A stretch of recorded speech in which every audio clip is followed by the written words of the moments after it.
muy irregular en el tránsito y el general se ha tardado más y dice que ya viene en camino, pero vamos a empezar y luego le cedemos la palabra a él. Conozco al licenciado Luis Reed desde antes de que terminara sus estudios en la UNAM. Me llamó la atención desde entonces que no le satisfacía lo que estaba aprendiendo de historia. Él quería saber más y más, no únicamente lo que allí se enseñaba. Y empezó a comprar libros y empezó a leerlos, y resulta que no fue un historiador de lo obvio. Le gustó desde un principio buscar en la historia, hurgar en todos los rincones y encontrar documentos y pruebas para hacer sus libros. Así hizo el libro de episodios desconocidos de la historia de México, en donde narra muchos episodios realmente desconocidos, que la historia oficial no los aborda. Entonces, con este nuevo libro de el artillero Ramírez de Arellano, ha resultado lo mismo. Es un personaje del siglo antepasado, pero es un personaje de primera línea en todos los aspectos, como artillero, como filósofo, como ideólogo, como político. Es poco conocido porque nadie ha escrito acerca de él, y precisamente el licenciado Reed dice, bueno, pues yo quiero darlo a conocer. Hizo una investigación exhaustiva, viajó a varias partes, a Morelia, a Querétaro, a Puebla, etcétera, para recabar datos, y encontró documentos que ya no están al alcance del público en general. Entonces, es un libro minuciosamente investigado y claramente escrito.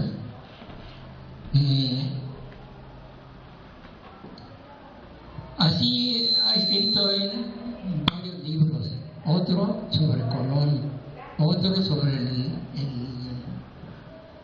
panteón del Tepeyac, y está también investigando para escribir otro personaje que es poco conocido y que también es importante en la historia de México. Repito, para cerrar este paréntesis, que no es un historiador de lo obvio, es un historiador de lo que está desconocido. Por eso le gusta ir a rincones de la historia del pasado para sacar personajes que están poco conocidos, pero que son valiosos para la historia de México. Le cedo la palabra al licenciado Reed. Gracias.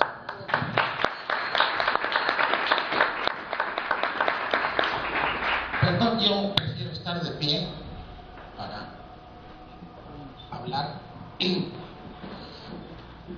Muchas gracias, maestro, por sus gentiles y amables palabras.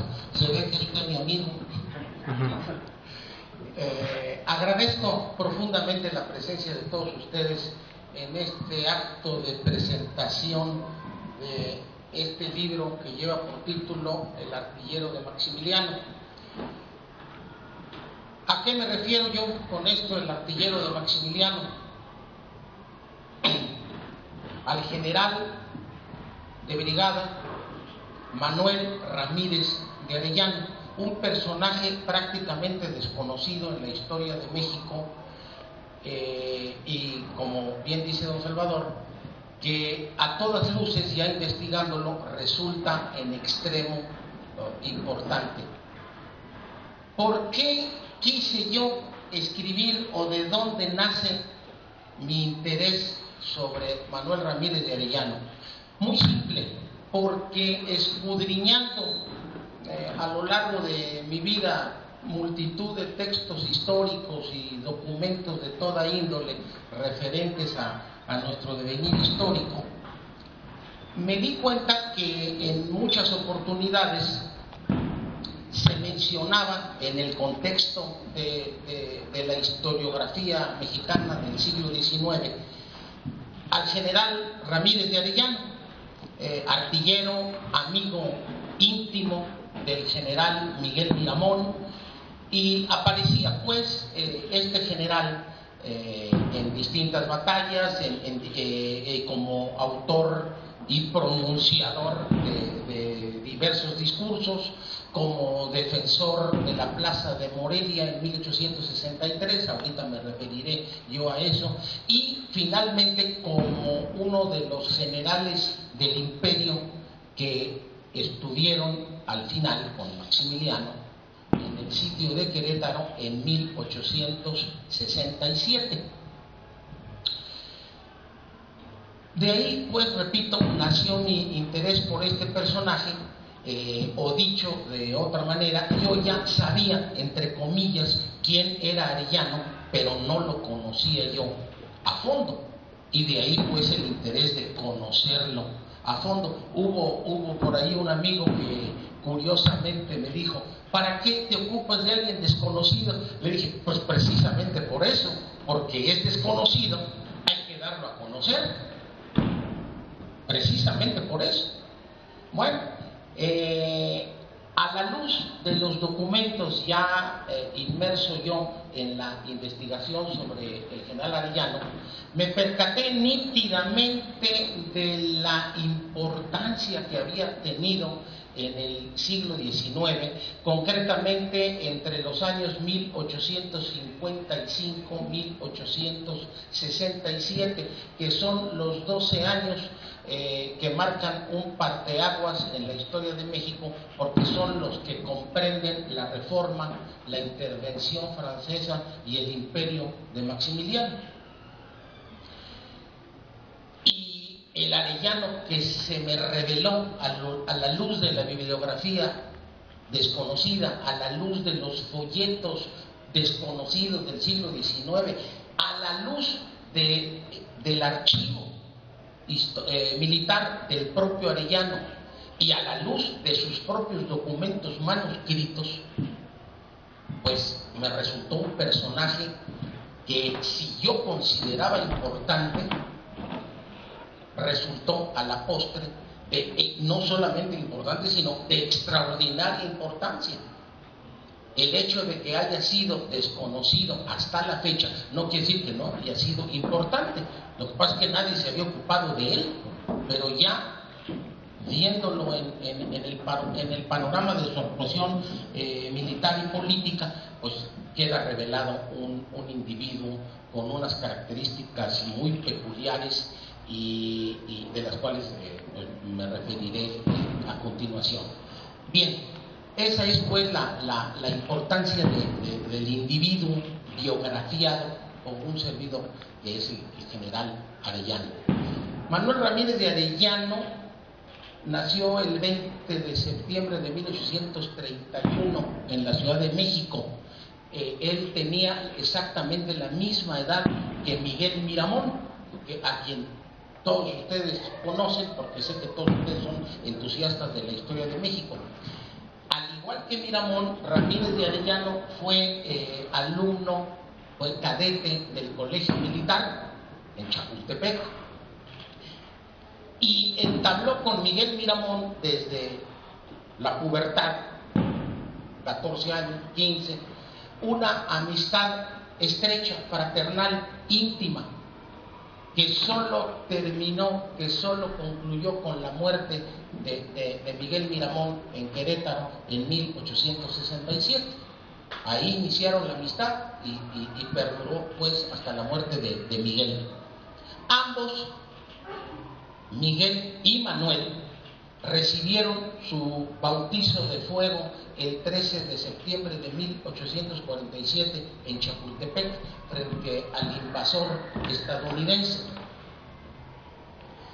Y en esa misma guerra, hago un paréntesis, un mes antes, poquito antes, el 20 de agosto, en el convento de Churubusco, que como ustedes saben también fue atacado por las tropas estadounidenses antes que Chapultepec, estuvo como tercer general al mando en el convento de Churubusco el padre del entonces joven cadete Manuel Ramírez de Arellano. Me refiero al general Domingo Ramírez de Arellano, que combatió codo a codo, codo con los generales Manuel Rincón, que era el comandante en jefe mexicano en el convento de Churubusco, y el general Pedro María Anaya, aquel famoso general que dijo la frase célebre de "si hubiera parque no estaría usted aquí", que le dijo al general americano Twiggs cuando cayó el convento. Entonces, el tercer comandante, el tercero en el orden jerárquico, era el general Domingo Ramírez de Arellano, padre de Manuel. Termina la guerra con los Estados Unidos y desde luego, yo lo he dicho en otras conferencias, en otras pláticas, de ahí nace en muchos jóvenes militares la animadversión creciente y eterna hacia los Estados Unidos por la mutilación que había sufrido México en la guerra 1846-1848, que perdimos, como bien saben ustedes, más de la mitad del territorio original de la nación. Y cuando digo esto, me estoy refiriendo a la peor mutilación territorial en la historia del mundo, en todas las épocas y en toda la historia. Ningún país ha sufrido tal mutilación territorial, más de 2,5 millones de kilómetros cuadrados, que México. Ni Alemania derrotada, ni Japón, ni Italia, en ninguna guerra. Esto fue una bárbara cercenación del territorio nacional. Y naturalmente los jóvenes militares mexicanos no iban a tener, ni nunca tuvieron, la menor simpatía, sino al contrario, el más profundo desdén, el más profundo desprecio y la más profunda enemistad hacia el vecino del norte. Esto, peor aún, agravado porque muchos mexicanos, y miles y miles y miles de mexicanos, vieron que había un sector en el propio país, en el propio México, que había hecho alianza con los Estados Unidos y que de hecho seguía la pauta que marcaba la Casa Blanca, marcaba el régimen de Washington, y se plegaban al destino manifiesto y a la doctrina Monroe. Me refiero concretamente, lo he dicho muchas veces, quien me haya hecho favor de escucharme en anteriores ocasiones lo recordará, me refiero al Partido Liberal, al famoso Partido Liberal Mexicano, que desde un principio dio muestras de ser proclive a los intereses de los Estados Unidos, creyendo, unos con buena fe, otros no con esa singularidad, sino más bien por traición a la patria, creyendo o suponiendo creer que imitando nosotros, recién independizados, las instituciones estadounidenses, como por arte de magia nos íbamos a volver como ellos, fuertes, poderosos, ricos. Y es cuando viene la cuestión desde un principio planteada de la lucha entre la república o el sistema republicano federal y el imperio, o el régimen monárquico. A nosotros en aquel tiempo, tomen ustedes en cuenta que yo cuando hablo me estoy refiriendo a aquella época, no ahorita. En aquel tiempo lo mejor para México era el régimen monárquico, era conservar lo que siempre habíamos tenido como formas de gobierno. Por ejemplo, 300 años de régimen virreinal, y aún antes desde la época prehispánica, los famosos tlatoanis, mal llamados emperadores aztecas, pues eran monarcas absolutos. Y aquí yo siempre digo que el pasado colonial para México no solo le pasó, no pasaron 300 años, no transcurrieron nada más así como así 300 años, sino que no solamente no pasaron, sino que nos constituyeron. El pasado colonial nos constituyó de alguna manera. Y cuando viene la independencia, bueno, Iturbide, que no es el tema hoy, ya lo he tratado en otras ocasiones, pues pretende seguir con un régimen monárquico, aunque ya independiente de España, pero guardando nuestras tradiciones, sin romper la liga afectiva, costumbrista, social, que nos ligaba con la madre patria, como un individuo que se independiza de su familia cuando pone, como se dice coloquialmente, su casa aparte, y no por eso se va refrescándole la suya a su familia, sino pone su casa aparte, pero guardando consideración, respeto a sus padres. Era lo que pretendían, en pocas palabras, los conservadores. Los liberales, por el contrario, querían romper de tajo todo esto, verlo con desdén, con desprecio, acabar con el ejército, acabar con el clero, sin tomar en cuenta con todos los errores indudables que tenía el clero mexicano, pues eran parte de la sociedad mexicana, a querer o no. Si ahora vemos cómo se pone el 12 de diciembre la Basílica de Guadalupe con millones de fieles, cómo se pone la iglesia ahí de San Hipólito en la avenida Hidalgo por San Judas Tadeo, ahora en el siglo XXI, imagínense ustedes el México decimonónico, profundamente religioso. Entonces era difícil, naturalmente, que los liberales con leyes o con imposiciones dictatoriales se hicieran aceptar de la gran masa mexicana. Y estos, por el contrario, los liberales, veían a los Estados Unidos, ¿verdad?, como la panacea, como el ejemplo a seguir, sin darse cuenta, o no queriendo darse cuenta, mejor dicho, que lo que la república o el régimen republicano unía en los Estados Unidos, en México lo dispersaba. La república unía lo disperso en los Estados Unidos, la república dispersaba lo unido en México. México nunca había sido, repito, un sistema federal, nunca había ejercido la democracia anglosajona. Entonces, para nosotros en aquel tiempo, insisto, no ahora, era una verdadera locura.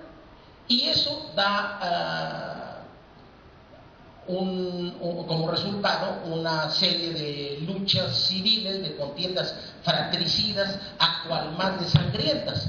Bueno, al retornar yo a la invasión estadounidense de 1848 y al referirme, como ya lo he hecho, a la antipatía creciente y ampliamente demostrada y ampliamente justificada por los Estados Unidos, que nos estaban mutilando más de la mitad del territorio, a más de eso se registró el hecho de que el ayuntamiento liberal de la Ciudad de México, en 1848, presidido por don Francisco Suárez Iriarte, le ofreciera el 30 de enero de 1848, en el desierto de los Leones, que todos conocemos, un opíparo banquete al general estadounidense vencedor, el que había invadido México.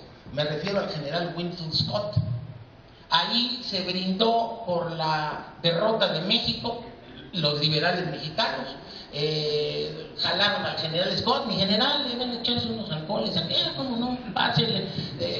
Comieron padrísimo, hubo música, Todo eso está perfectamente documentado, sobre todo en varias fuentes, entre ellas dos muy importantes. Me refiero a don Alejandro Villaseñor y Villaseñor, un ilustre abogado del siglo XIX que publicó un estupendo ensayo que se llamó El brindis del desierto, y sobre todo las memorias del coronel Ethan Allen Hitchcock, jefe del Estado Mayor del propio general Scott.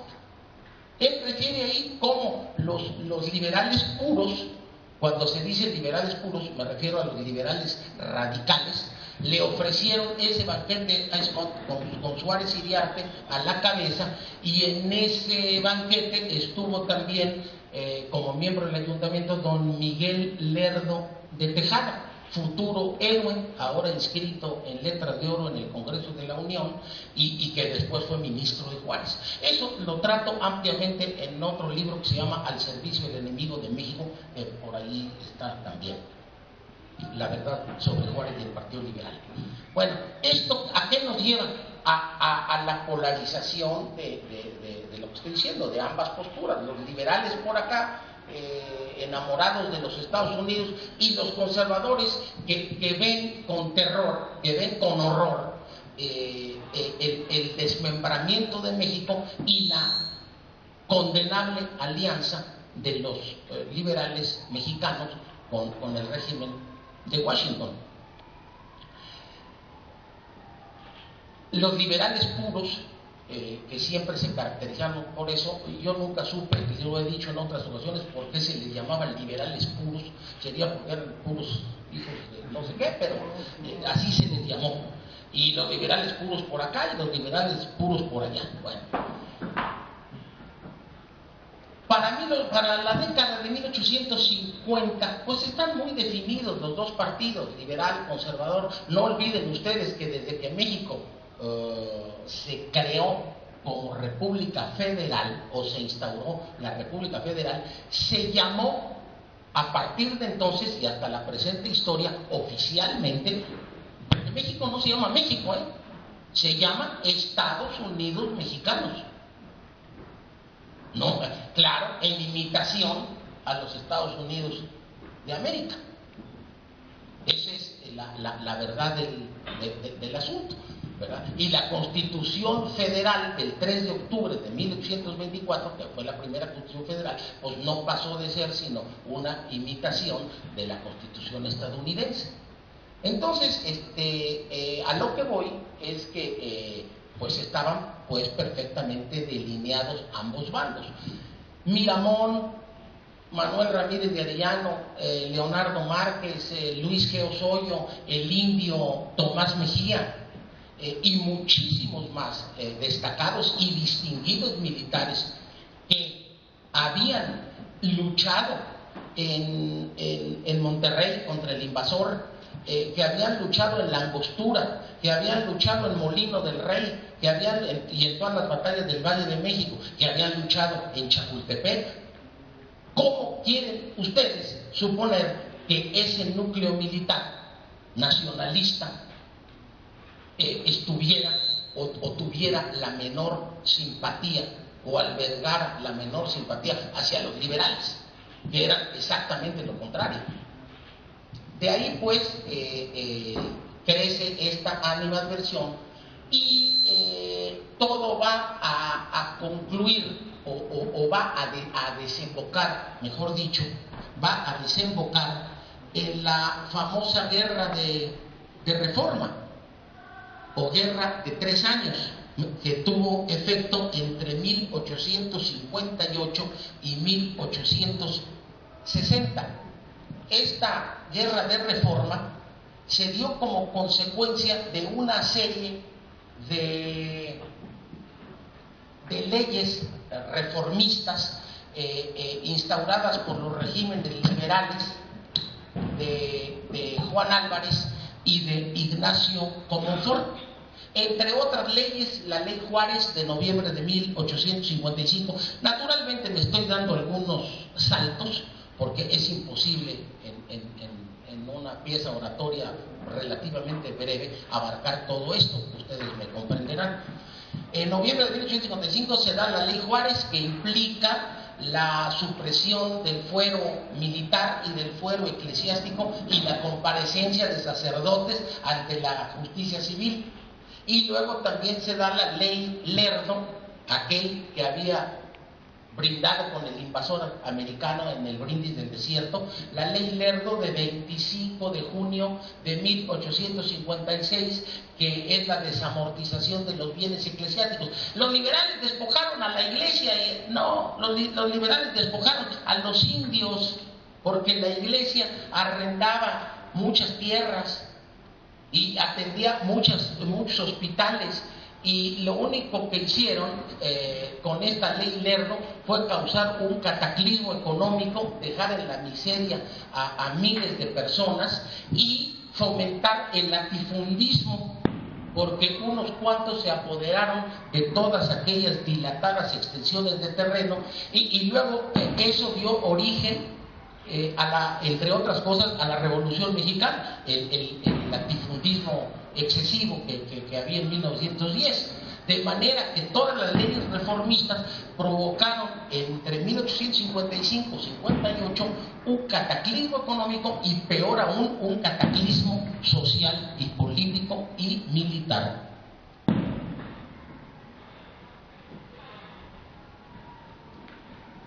Entonces,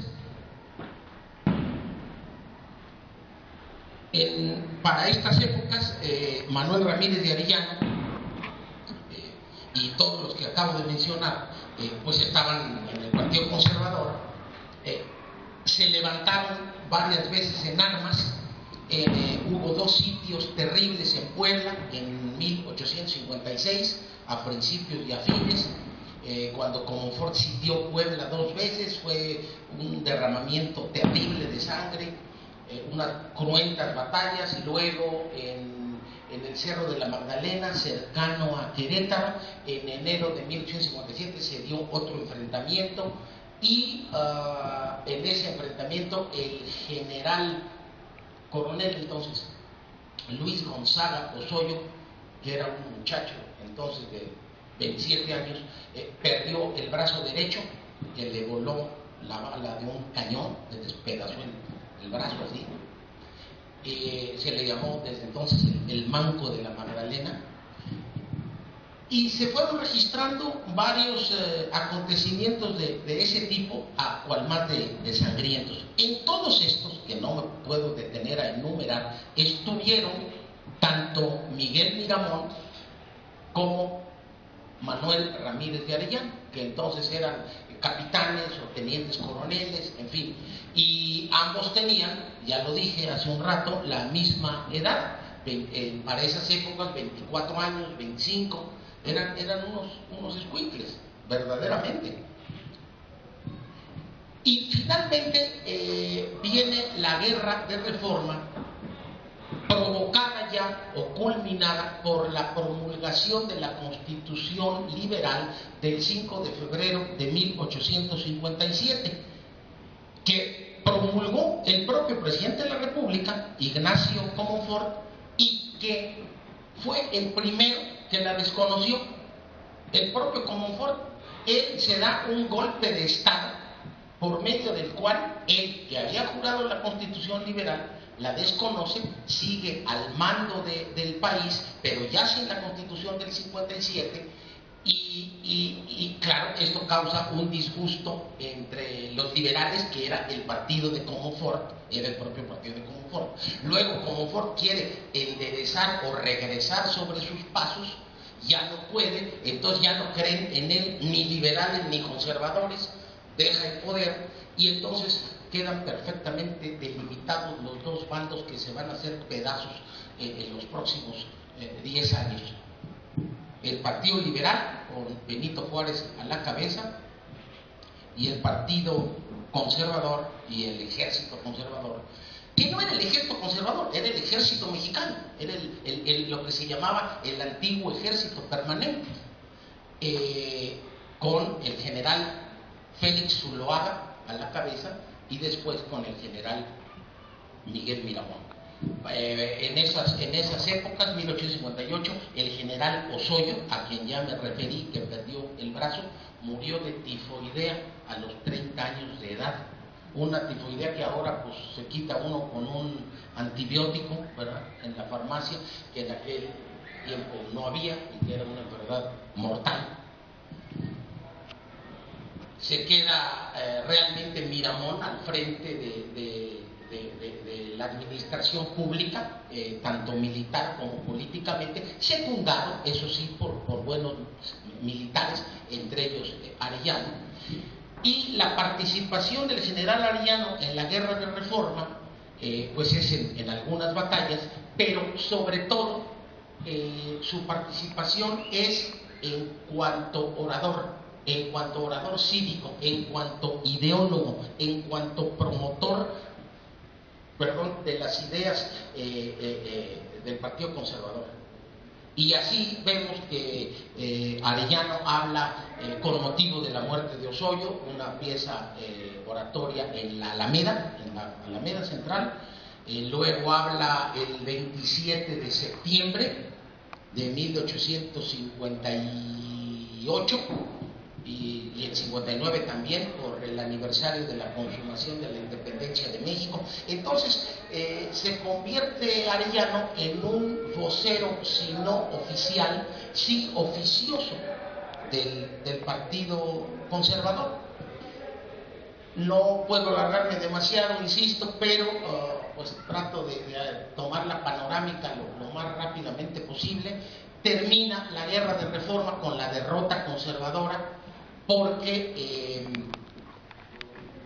los Estados Unidos, que pues ya lo repito por enésima vez, tenían de aliados aquí a los liberales, intervienen directamente en la contienda.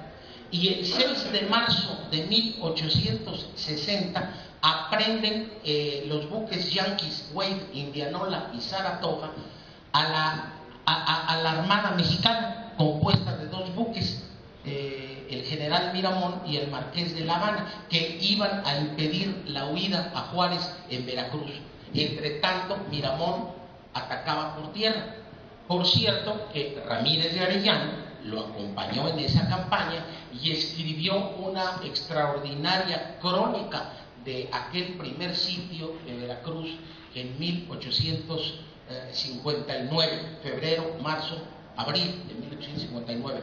Esta obra, que yo cito ampliamente en el libro, se llama Apuntes de la campaña de Oriente y es prácticamente desconocida, como todo lo que viene ahí, y muy ilustrativa de muchas situaciones.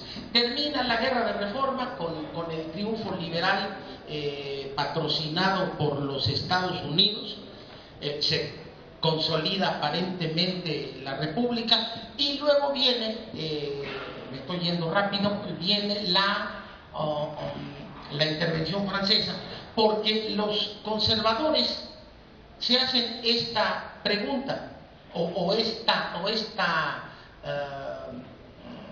este razonamiento: podemos contra Juárez y los suyos, pero no podemos contra Juárez y los suyos y los Estados Unidos juntos. Entonces de ahí es que vuelvan los conservadores los ojos hacia Europa, en apoyo de Francia, en apoyo de México por parte de Francia, y es cuando viene el archiduque y luego emperador Maximiliano, como un deseo de poner un dique a la expansión yanqui. Entonces es una tremenda injusticia histórica, por decir lo menos, tildar de traidores a los conservadores, primero por serlo y luego por haber apoyado al imperio. Déjenme decirles que cuando viene Maximiliano, fácilmente más de la mitad de México está con el imperio. Está con el imperio Maximiliano, y de eso hay abundantísimas crónicas. Fue recibido en triunfo no solo cuando llegó a la Ciudad de México, sino cuando hizo viajes a Morelia, a Irapuato, a Querétaro, a Celaya, a León. En Dolores Hidalgo dio el grito, la ceremonia del grito. Y resulta que aquí queda inscrito Manuel Ramírez de Arellano como uno de tantos y tantos de miles y miles y miles de mexicanos que vieron en el imperio la salvación del país.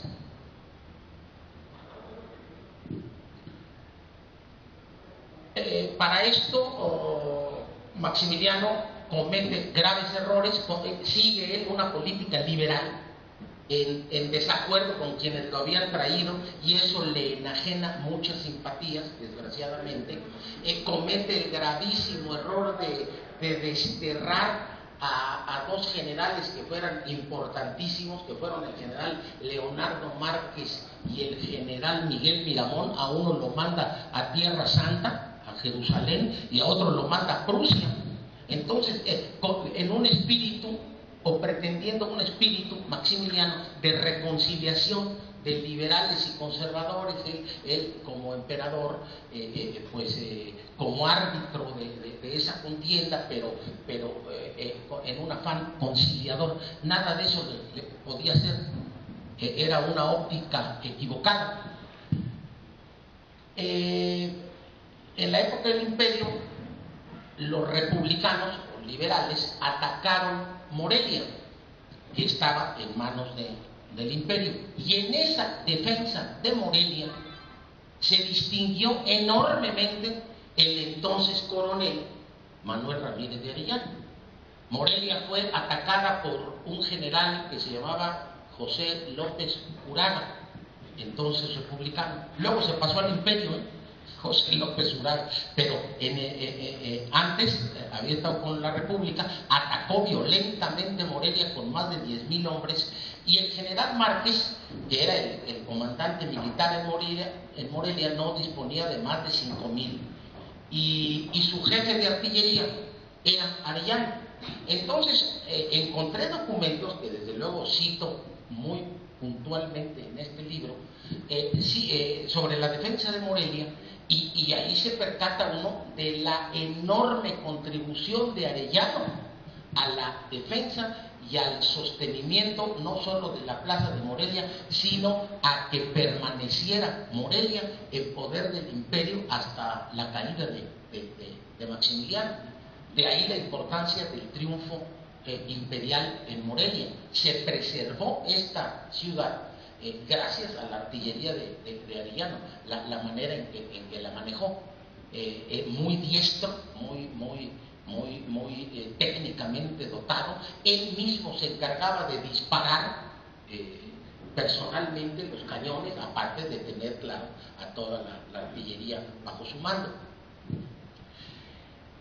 Luego viene un pleito de Arellano con el ministro de la guerra de Maximiliano, que era un civil, don Juan de Dios Peza. Este Juan de Dios Peza es padre de un famoso poeta que destacó mucho en el porfirismo, don Juan de Dios Peza, el hijo.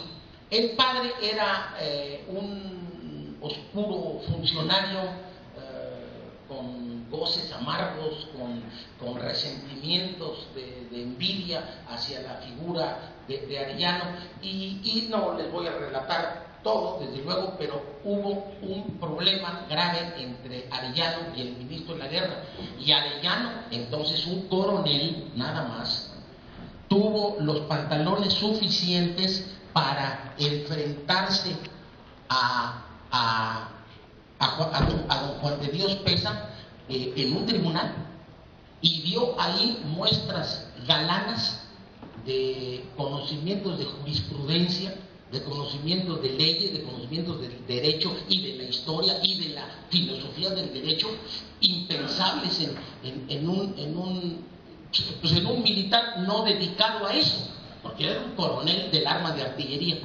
¿no? Pero resultó que era un hombre ampliamente cultivado en todos los quehaceres del saber, un hombre que manejaba muy bien el inglés, que hablaba muy bien francés, en fin, sin duda Arellano, esto también se los comparto, me resulta el militar conservador más culto, más cultivado, Y miren que Miramón no era ningún tonto, ni Márquez, ni Mejía, ni Osorio, pero este hombre, por eso le encargaban los discursos. Ahora sí que tú que escribes muy bonito y tú que hablas muy bien, que tú aviéntate. Y entonces por eso se convierte en el vocero oficioso del Partido Conservador.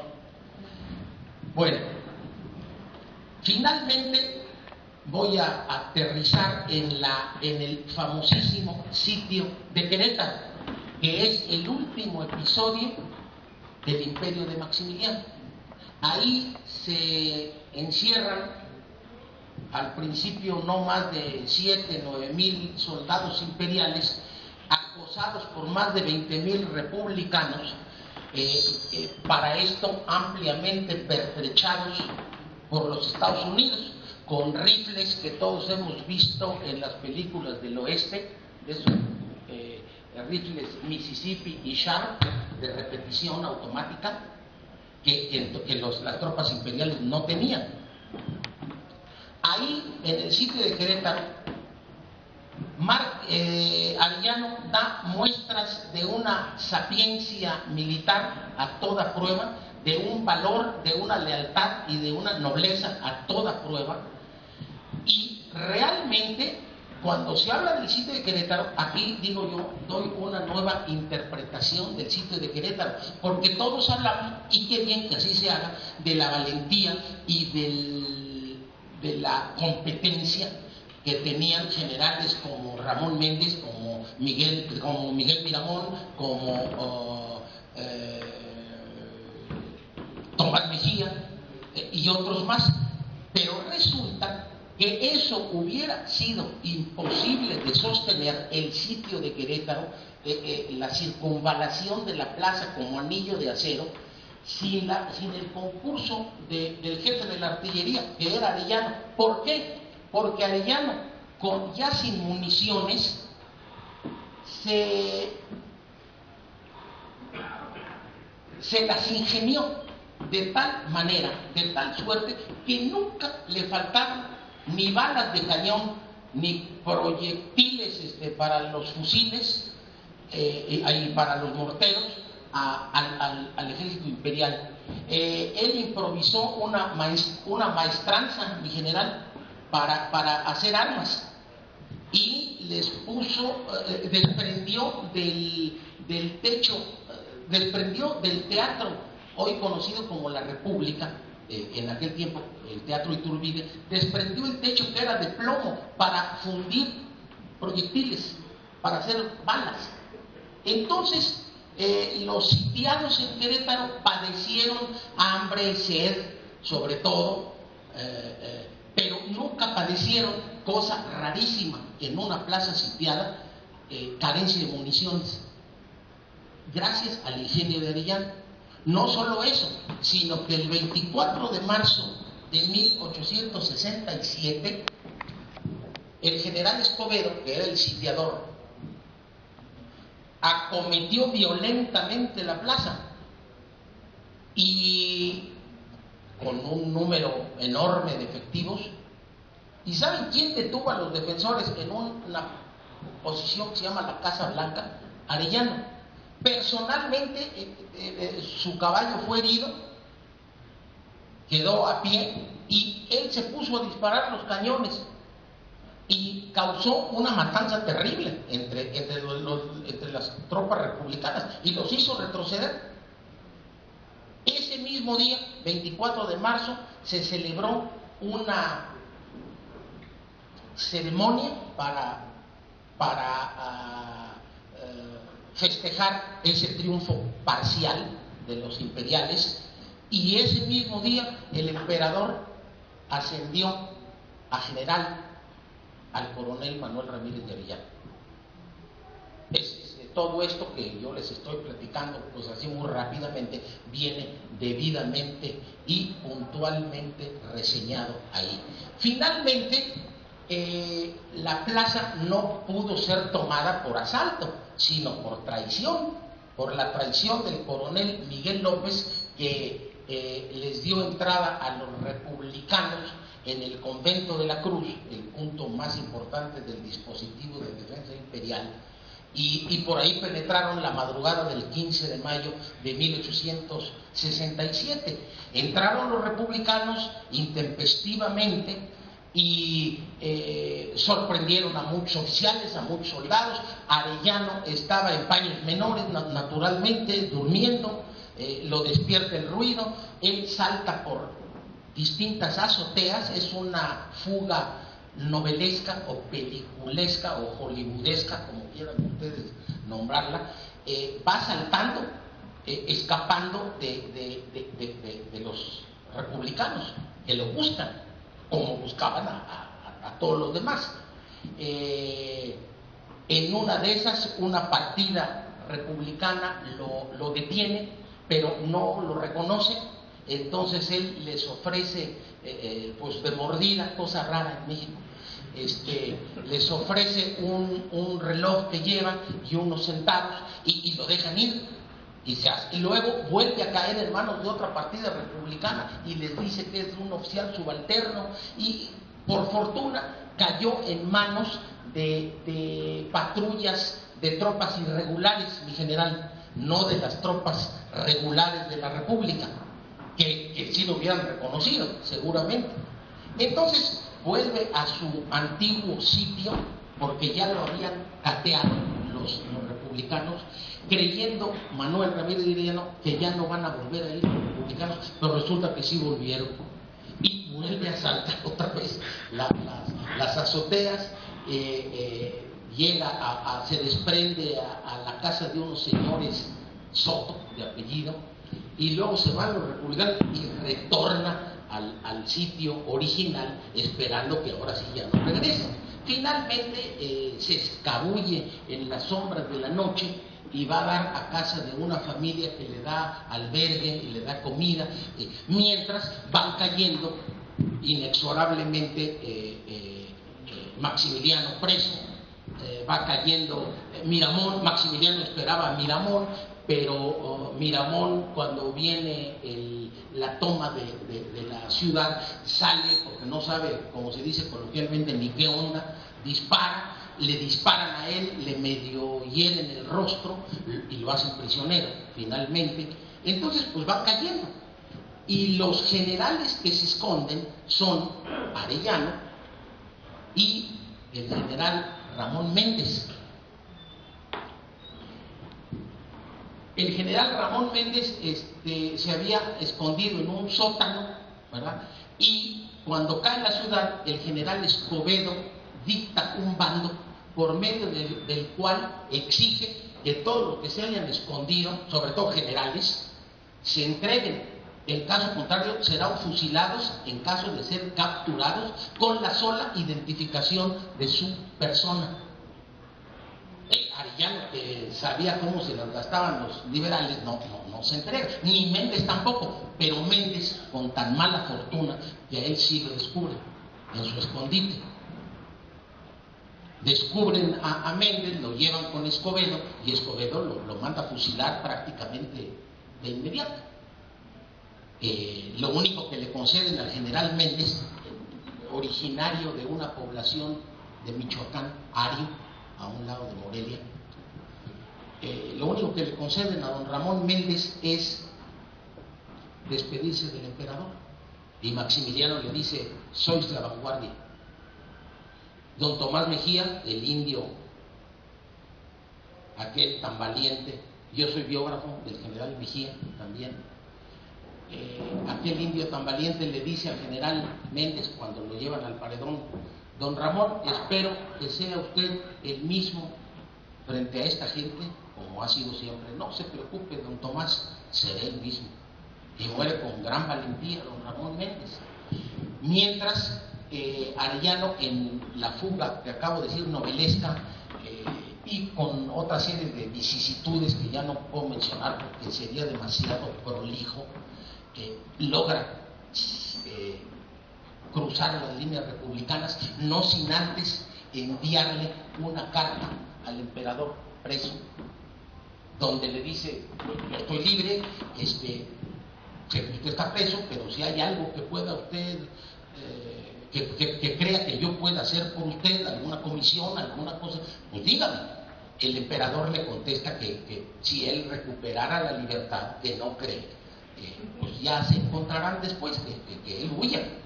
Y bueno, entonces cumplido ese deber de conciencia, Arellano cruza las líneas republicanas y se escabulle rumbo a la Ciudad de México, que entonces estaba sitiada por el general Porfirio Díaz.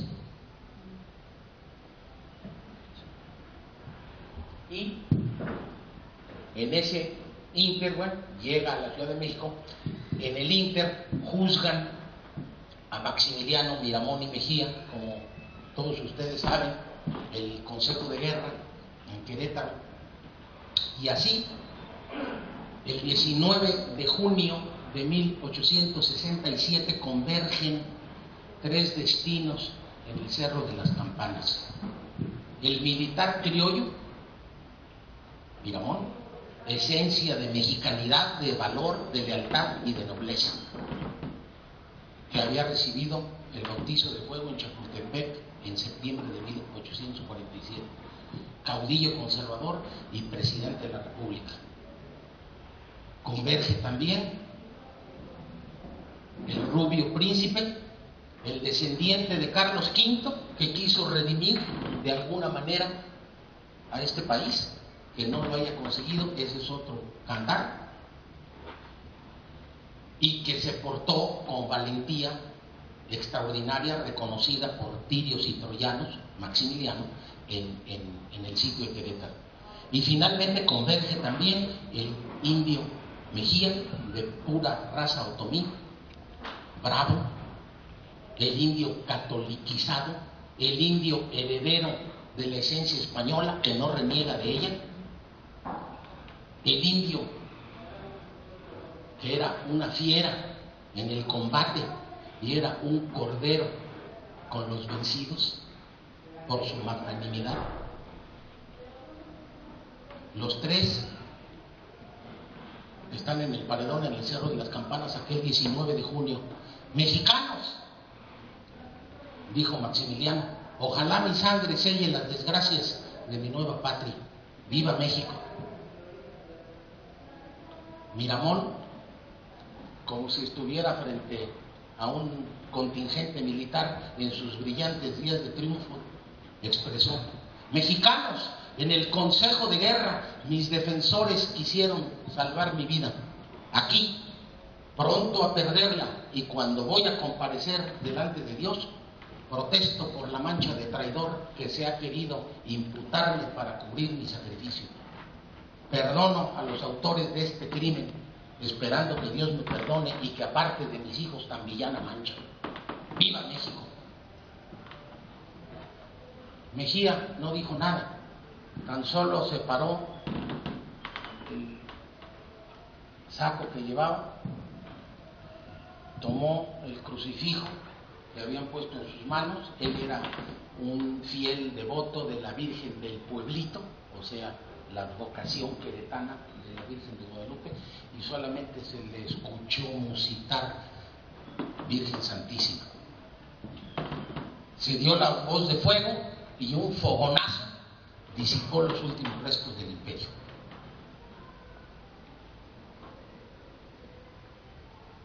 Arellano, después de muchas vicisitudes, llega a Veracruz, se embarca a Cuba y luego a Europa, donde va a estar 10 años, de 1867 a 1877. Tenía entonces 35 años, los 10 años después, cuando tenía 45, ya habían muerto Juárez, ya no estaba en la presidencia su sucesor, Sebastián Lerdo de Tejada, y se inauguraba el primer periodo presidencial de don Porfirio Díaz, una de cuyas principales virtudes fue, lejos de concitar y continuar con los odios, reconciliar. Y entonces así tenemos que don Porfirio da una amplia ley de amnistía, y no solo eso, sino que les da puestos importantes en su gobierno a quienes habían sido conservadores y o partidarios del imperio. Y por poner dos ejemplos, al coronel Ignacio de la Pesa, de artillería, que había estado en Querétaro, que bajo el mando de Arellano, lo hace general, y luego fue comandante militar en Veracruz, y al teniente coronel Agustín Pradillo, que era el edecán militar principal de Maximiliano en Querétaro, bueno, asciende a coronel y luego a general, y en el porfirismo es nombrado por don Porfirio intendente de las residencias presidenciales, esto es Chapultepec y Palacio Nacional.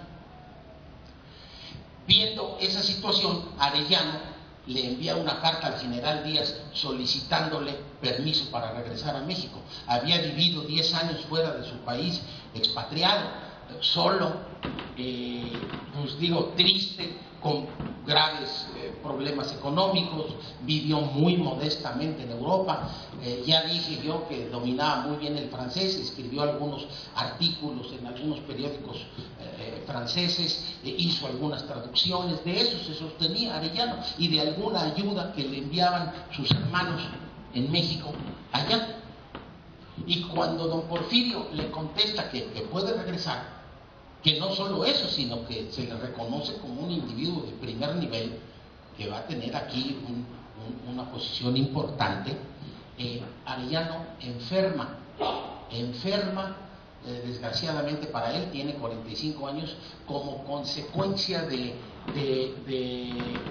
piquete de un mosquito o de mosquitos que por entonces infestaban los pantanos de Roma, y le daba una especie de paludismo, o que se llamaba entonces fiebre romana. No se le original. ¿Dónde estacionaron? No. Entonces, no se preocupe. Entonces, Arellano, repito, con el permiso ya del general Díaz, enferma, y dice, pues regreso, nada más que me mejore un poco, nada más que me alivie, y procura él cuidarse, y se traslada de Roma, la capital italiana, a Rimini, un puerto italiano en el norte, conocido por que es un balneario de excelente clima, y pues en busca de recuperar la salud perdida. Desgraciadamente para Arellano va empeorando, y muere en diciembre de 1877 y es sepultado en Rimini, víctima de esta enfermedad que les acabo de decir. Esa es la historia heroica, importante, triste, a la vez dramática, de Manuel Ramírez de Arellano. Manuel Ramírez de Arellano, general de artillería mexicano, si pude yo rescatarte del olvido, me doy por bien servido. Y sobre todo, si he podido o si pude hacerte justicia histórica. Muchas gracias por su atención.